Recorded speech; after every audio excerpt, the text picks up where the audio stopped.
बिस्मिल्लाहिर्रहमानिर्रहीम। अस्सलाम वालेकुम। SMTV ग्लोबल के साथ मैं हूं सलमान इकबाल।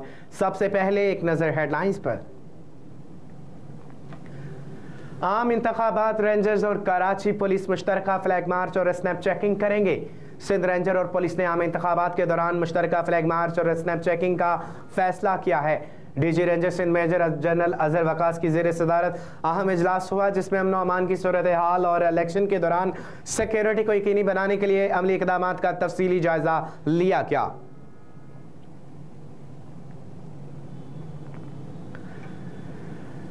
आम इंतखाबात KP के पुलिस ने सिक्योरिटी के लिए मोबाइल ऐप तैयार कर ली। DIG IT इरफान दारिक ने बताया कि इलेक्शन के हवाले से मोबाइल ऐप तैयार कर ली है, जिसके ज़रिए CPO, DPO, RPO ऑफिस में इंतखाबात के रोज़ तमाम मॉनिटरिंग होगी।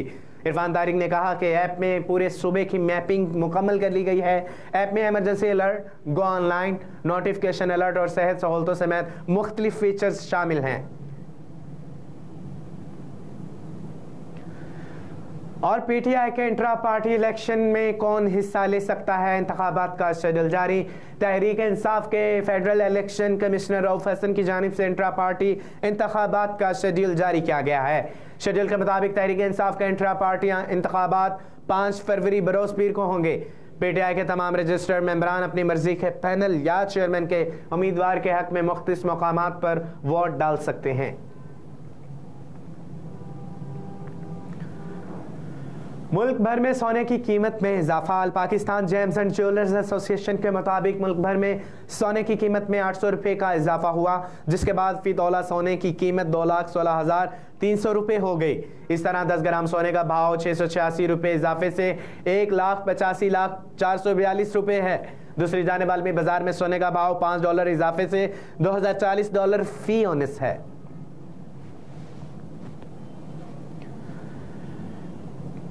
इलेक्शन कमीशन ने 8 फरवरी को होने वाले आम इंतखाबात के सिलसिले में मुल्क भर में आम तातीलात का ऐलान कर दिया। इलेक्शन कमीशन ने आम इंतखाबात के लिए आम तातीलात का बाकायदा नोटिफिकेशन भी जारी कर दिया है। इलेक्शन कमीशन के एलामिया के मुताबिक आम तातीलात का मकसद वोटर्स हक राय दही आज़ादाना और सहूलत से अदा कर सकें।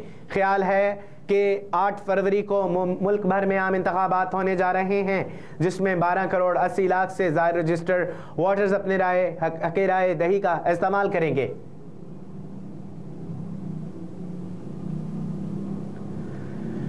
तर्जमान दफ्तर खारजा ने कहा कि पाकिस्तान को जिन दहशतगर्द अनासर से खतरा है वो अफगानिस्तान में छुपे हैं। दफ्तर खारजा में हफ्तावार ब्रीफिंग देते हुए तर्जमान दफ्तर खारजा मुमताज़ ज़ोहरा ने बताया कि ईरान के वज़ीर खारजा ने 29 जनवरी को पाकिस्तान का दौरा किया।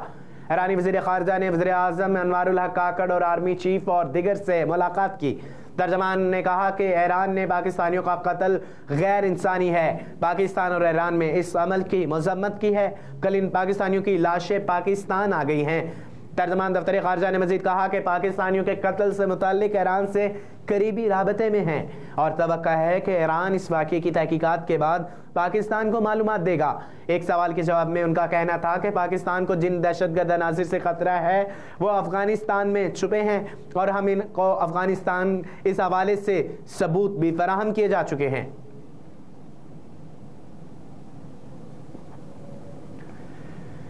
हैदराबाद की मुकामी अदालत ने ऑनलाइन काबिले एतराज़ तस्वीर और वीडियोस की सोशल मीडिया पर तशहीर में मुलविस खातून को सज़ा सुना दी।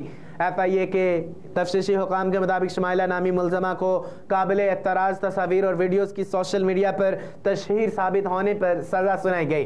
मुलजमा के खिलाफ साल में 2023 में साइबर क्राइम हैदराबाद में मुकदमा दर्ज किया गया था, जिसकी समाअत मुकम्मल होने पर जुडिशल मजिस्ट्रेट हैदराबाद आलिया सहर कायम खानी ने मुलजमा को 6 माह कैद सुनाई।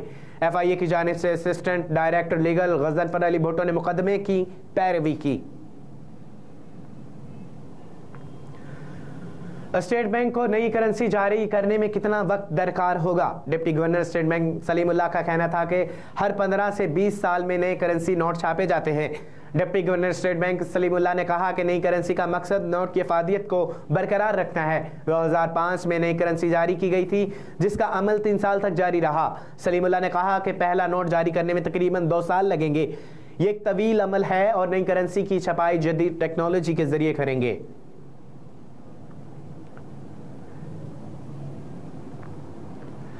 अल-क़स्साम ब्रिगेडियर इसराइली फौजियों के खिलाफ ताज़ा कार्रवाइयों की वीडियो जारी कर दी गई। फ़लस्तीन की मज़ाहमती तंजीम हमास के अस्करी विंग अल-क़स्साम ब्रिगेडियर ने इसराइली फ़ौजियों के खिलाफ गज़ा में अपनी ताज़ा कार्रवाइयों की वीडियो जारी कर दी। इन वीडियोज़ में देखा जा सकता है कि हमास के जंगजू इंतहाई करीब से इसराइली टैंकों को रॉकेट लॉन्चरों से निशाना बना रहे हैं। अल-क़स्साम ब्रिगेडियर के जंगजुओं के हमलों के नतीजे में कई इसराइली टैंक तबाह हो गए, ताहम इनसे इसराइली फ़ौजियों की हलाकतों की तादाद फ़िलहाल सामने नहीं आ सकी। तबाह टैंकों से बरामद इसराइली फ़ौजियों का सामान भी वीडियो में वाज़ेह देखा जा सकता है।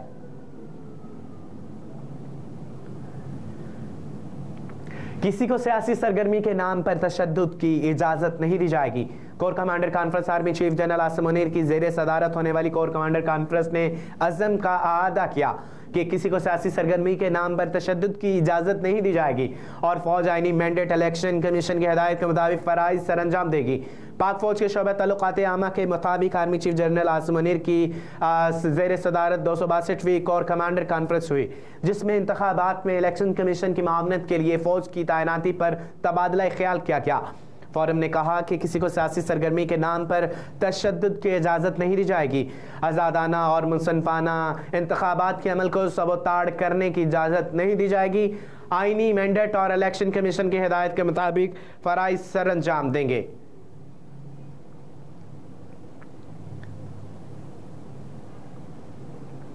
और न्यूज़ स्टूडियो से फिल वक्त इतना ही। मज़ीद खबरों से बाखबर रहने के लिए देखते रहिए SM TV और रहिए हर लम्हा बाखबर।